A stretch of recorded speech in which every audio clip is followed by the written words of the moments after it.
नमस्कार दोस्तों, आपके अपने चैनल स्टोरी बुक में आपका स्वागत है। आज की कहानी है जीने का अधिकार। आज जैसे ही आरती अपने ऑफिस से घर लौटी तो अपना बैग मेज पर पटक कर मुंह बनाते हुए सीधे रसोई घर में चली गई। आज फिर से काम करते करते वह गुस्से से भुनभुनाती जा रही थी। न जाने ये लोग मुझसे क्या चाहते हैं। घर की बहू हूँ तो सारा काम करना क्या सिर्फ मेरी ही जिम्मेदारी है?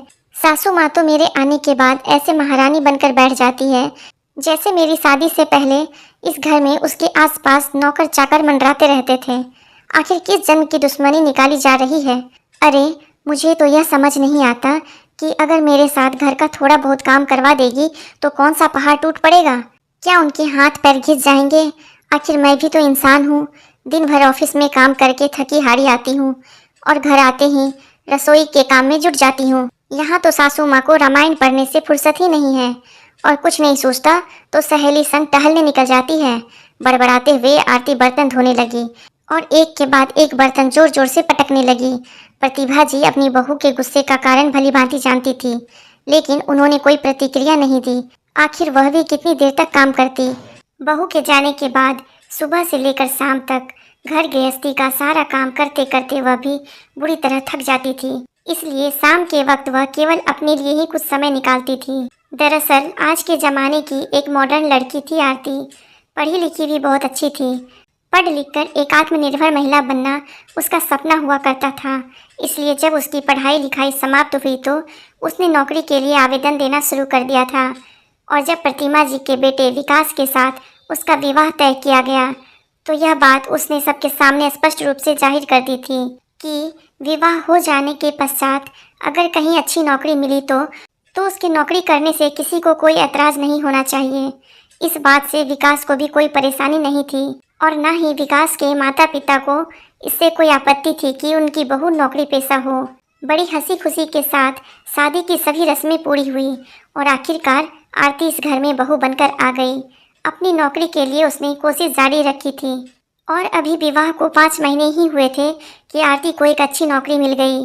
आरती नौकरी लगने से बहुत खुश थी, लेकिन प्रतिभा जी ने सब परिवार वालों के सम्मुख एक बात स्पष्ट तौर पर कह दी थी कि बहू के नौकरी करने से मुझे बिल्कुल भी कोई एतराज़ नहीं है, परंतु अब पूरे घर का कार्यभार अकेले संभाल पाना भी मेरे बस की बात नहीं है। इसलिए बहू को घर के कामों में भी हाथ बटाना होगा। प्रतिभा जी की इन बातों को सुनकर परिवार के सभी लोग आश्चर्यचकित रह गए और आरती को तो जैसे काटो तो खून नहीं। फिर विकास ने कहा, माँ आप तो जानती है कि आरती को यह नौकरी कितनी मुश्किल से मिली है। हमें आपसे यह उम्मीद तो नहीं थी। तो प्रतिभा जी ने कहा, बेटा मेरे कहने का मतलब यह नहीं है कि घर का सारा काम बहू को करना ही होगा। मैं तो केवल इतना कहना चाहती हूँ कि मेरी अपनी भी कुछ सीमाएँ हैं। उम्र बढ़ने के साथ मेरी कार्य क्षमता भी धीरे धीरे कम हो रही है, इसलिए पूरे दिन का काम तो मुझसे नहीं हो पाएगा। हाँ, जितना बन पड़ेगा उतना ज़रूर करूँगी। इधर आरती अपने सपनों के साथ कोई समझौता करना नहीं चाहती थी, इसलिए उसने घर की साफ सफाई और झाड़ पोछ के लिए एक काम वाली बाई लगा ली। लेकिन बहू की अनुपस्थिति में घर का बाकी सारा काम उसकी सास प्रतिभा जी को ही संभालना पड़ता था। परंतु बहू के घर लौटने के बाद उसकी सासू माँ कोई काम न करके अपने लिए ही समय निकालती थी, इसलिए शाम के समय बाकी सारा काम आरती को ही करना पड़ता था और इस बात से उसे बहुत परेशानी होती थी। अपनी सासू माँ का थोड़ी देर के लिए आराम करना, बाहर टहलने निकल जाना या फिर टीवी पर फेवरेट सीरियल देखना उसे बहुत खटकता था। जब भी आरती अपनी माँ को फ़ोन लगाती तो हर बार अपनी सासू माँ की बुराई करने लगती। अपनी माँ से बात करके मन का सारा गुबार हल्का कर लिया करती थी। समय धीरे धीरे बीतने लगा। अब उसकी शादी को 2 वर्ष होने को आए थे। आज आरती के छोटे भाई के विवाह का दिन था। उसकी भाभी भी बहुत अच्छी खासी पढ़ी लिखी थी और नौकरी भी करती थी। बहू को घर लेकर आने के साथ ही आरती की माँ ने उसे लाड प्यार जताते हुए सबके सामने कह दिया कि मैं तो अपनी बहू को बेटी की तरह ही रखूँगी और एक माँ की तरह प्यार करूँगी। बहू घर में लाने का यह मतलब बिल्कुल नहीं होता कि सास सारे काम छोड़कर हाथ पर हाथ धरकर बैठ जाए और बहू के सिर पर सारी जिम्मेदारी दे। आखिर बहुएं भी तो इंसान होती है। अब वह बेचारी नौकरी करेगी या घर का काम, मैं तो अपनी बहू को पूरी छूट दूंगी। बहू के सिर पर हाथ रखकर उसे प्यार से सहलाते हुए आरती की माँ ने कहा। तो अपनी माँ के ऐसे विचारों को सुनकर आरती बहुत प्रभावित हो गई और अपनी माँ की सोच पर गर्व करने लगी। फिर मुंह बनाते हुए सोचने लगी कि काश मेरा भाग्य भी मेरी भाभी जैसा होता, मेरी सास भी मुझे समझ पाती। लेकिन मेरी किस्मत इतनी अच्छी कहाँ, मुझे तो बस अपनी सास के हुक्म के अनुसार चलना है। और यहाँ देखो मेरी माँ कितने खुले विचारों वाली है।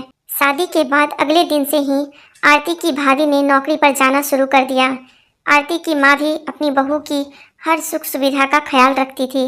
बहू के तैयार होने से पहले ही सुबह सुबह सारा खाना बनाकर रख देती थी, अपने बेटे और बहू के टिफिन पैक करके देती थी और उसके नौकरी से लौटने के बाद भी सारा काम स्वयं ही करती।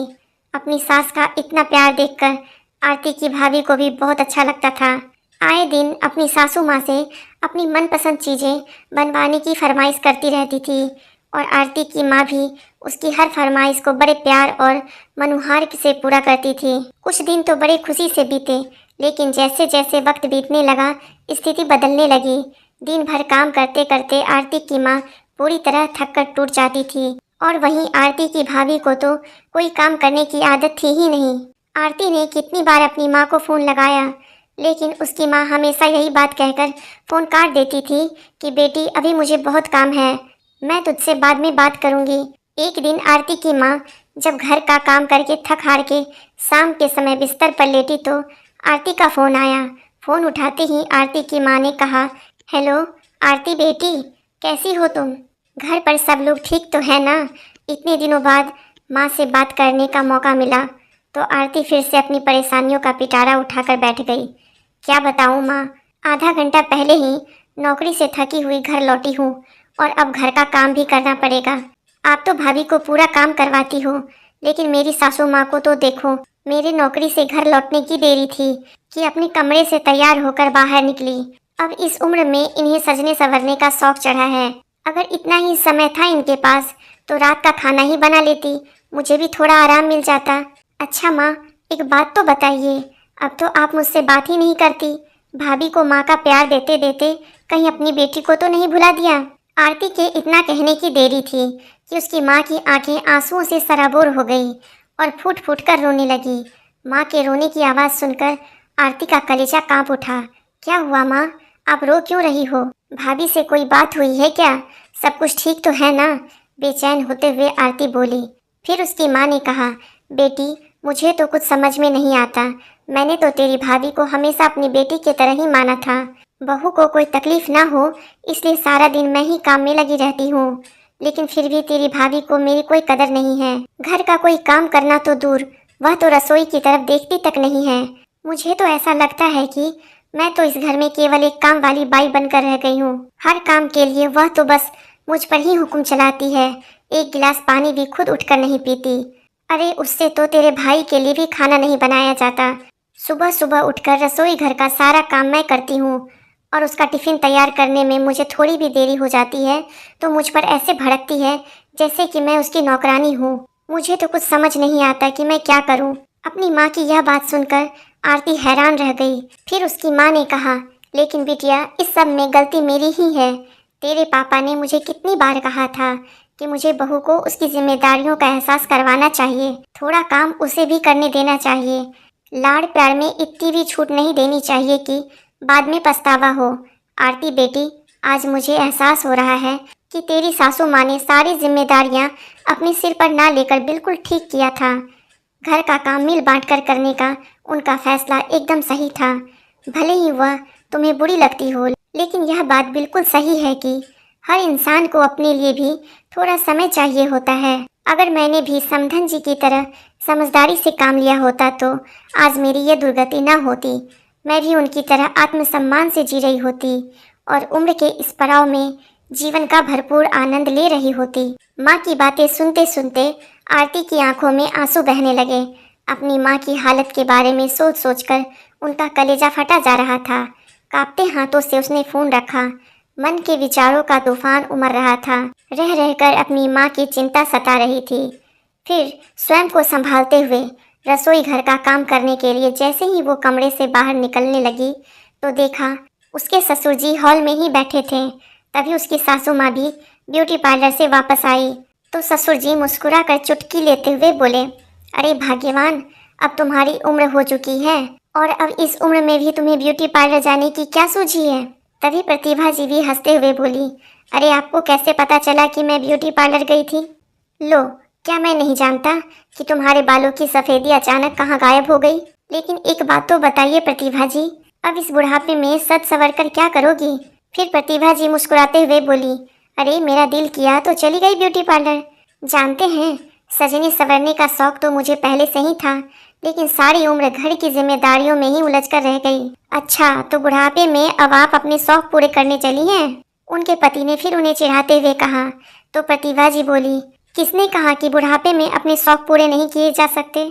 अरे यही नजरिया तो बदलने की जरूरत है। उम्र का हर पड़ाव एक अनुभव, नई चुनौतियाँ और नई ख्वाहिशें लेकर आता है, परंतु जिंदगी के हर पड़ाव में हमें तो बस जिंदगी का मजा ही लेना चाहिए। अरे हाँ, एक बात तो मैं आपसे कहना ही भूल गई, कल से पास वाले पार्क में योगा क्लासेस शुरू होने जा रही है, प्रतिभा जी ने कहा। तो उनके पति बोले, अच्छा जी, तो अब हमारी श्रीमती जी योगा क्लासेस भी अटेंड करने वाली हैं? फिर प्रतिभा जी ने कहा, जी हाँ, और मैं अकेली नहीं, हम दोनों। और फिर अपने पति के पेट पर हल्की सी थपकी देकर उन्हें छेड़ते हुए कहने लगी, देखिए तो तोंद बढ़ती जा रही है आपकी, और ऐसे में मैं फिर दिखूंगी तो लोग आपका ही मजाक बनाएंगे। ये बातें करते हुए वे दोनों हंस पड़े। इधर अपने सास ससुर की यह बातें सुनते हुए आरती के चेहरे पर गुस्से की अपेक्षा एक प्यारी सी मुस्कान तैर गई। फिर दिमाग में ख्याल आया कि आखिर मेरी सासू माँ गलत कहाँ थी? विवाह के बाद एक औरत को घर की जिम्मेदारियों और अपने बच्चों से वक्त ही कहाँ मिल पाता है, और यदि अब वे अपनी शौक या हॉबी को समय देना चाहती है तो इसमें कोई बुराई नहीं है। आखिर उन्हें भी तो दुनिया की ताजी हवा के झोंकों का स्पर्श पाने का अधिकार है, इस उम्र में भी आनंद से जीने का अधिकार है। दोस्तों, आपको यह कहानी कैसी लगी हमें कमेंट कर जरूर बताएं, और हमारे चैनल को सब्सक्राइब करना बिल्कुल न भूलें। धन्यवाद।